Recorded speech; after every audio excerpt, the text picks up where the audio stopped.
যে নির্বাচন কমিশন হাসিনার কথায় নির্বাচন করেছে, এমন নির্বাচন কমিশন যেন বাংলাদেশে আর কোনদিন না।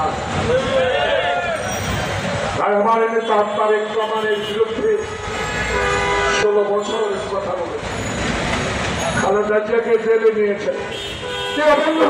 কথায় কথা আছে, তারেককে এত ভয় কেন জানেন? খালেদা জিয়াকে এত ভয় কেন জানেন? আপনাদের অবগতির জন্য বলতে চাই, 1980 সালে আমার নেতা স্বাধীনতার ঘোষক শহীদ প্রেসিডেন্ট জিয়াউর রহমান যখন ভারত সফরে যান, তখন ইন্দিরা গান্ধীর সাথে একটি বৈঠকে ইন্দিরা গান্ধী রিকোয়েস্ট করেছিল জিয়াউর রহমানকে যে শেখ হাসিনাকে ফেরত দেন, তার সম্পত্তি ফেরত দেন। আমার নেতা স্পষ্ট করে বলে দিয়েছিল সে আসুক দেশে, তার সকল সম্পদ ফেরত দেওয়া হবে।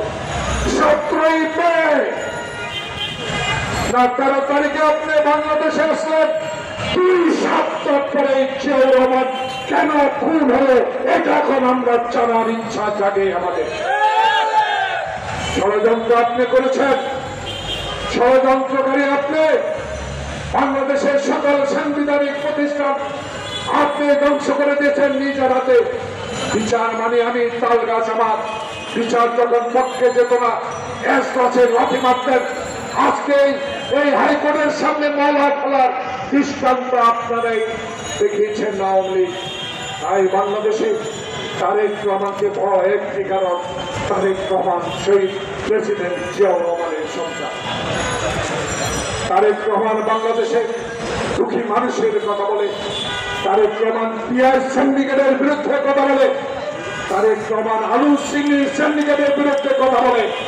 বাংলাদেশে 92,000 কোটি টাকা লুট করে নিয়েছেন, কানাডায় বাড়ি বানিয়েছেন। তখন মনে হয় নাই পালিয়ে যাবেন, এখন কেন জয়কে দিয়ে রাজনীতির কথা বলেন? এই সকল কথা চলবে না। বাংলাদেশে এনে আপনাকে বিচারের আওতায় আনবে ইনশাআল্লাহ। বাংলাদেশে দুঃখিনী মা, ফুকনের মা, মুক্তের মা তাকিয়ে আছে ডক্টর ইউনূসের দিকে। তখন শেখ হাসিনার বিচার হবে। বাংলাদেশের ইতিহাস সৃষ্টি করবে ডক্টর ইউনূস। কারণ আপনি তো এখনো, আপনার সাথে বাংলাদেশের 16 কোটি মানুষ আছে যারা গণতন্ত্র বিশ্বাস করে, যারা আর এই দেশের স্বৈরাচারী সরকার আসবে না এইটাই বিশ্বাস করে, তারাই আপনার সাথে আছে। প্রিয় ভাইরা, তাই সেই বলতে চাই, আসুন বাংলাদেশে এমন একটি অবস্থা তৈরি করি, রাতে যেন দরজা খুলে ঘুমাতে পারি, আমার সাংবিধানিক অধিকার যেন আমি ফেরত পাই, সংবাদপত্রের স্বাধীনতা যেন ফেরত পাই, আর কোন রুনি সাগরকে যেন রাতের অন্ধকারে নির্মমভাবে নিহত হতে না হয়, এমন সাংবাদিকতা যেন আমরা ফেরত পাই। আপনাদেরকে আমরা অনুরোধ জানাবো, আসুন বাংলাদেশে এই তত্ত্বাবধায়ক সরকার ডক্টর ইউনূস সরকারকে আমরা সহযোগিতা করি। বাংলাদেশে এমন একটি নির্বাচন হোক, যে নির্বাচন 1991 সালে শাহাবুদ্দিন সাহেব রশিদ নিয়ে করিয়েছিলেন।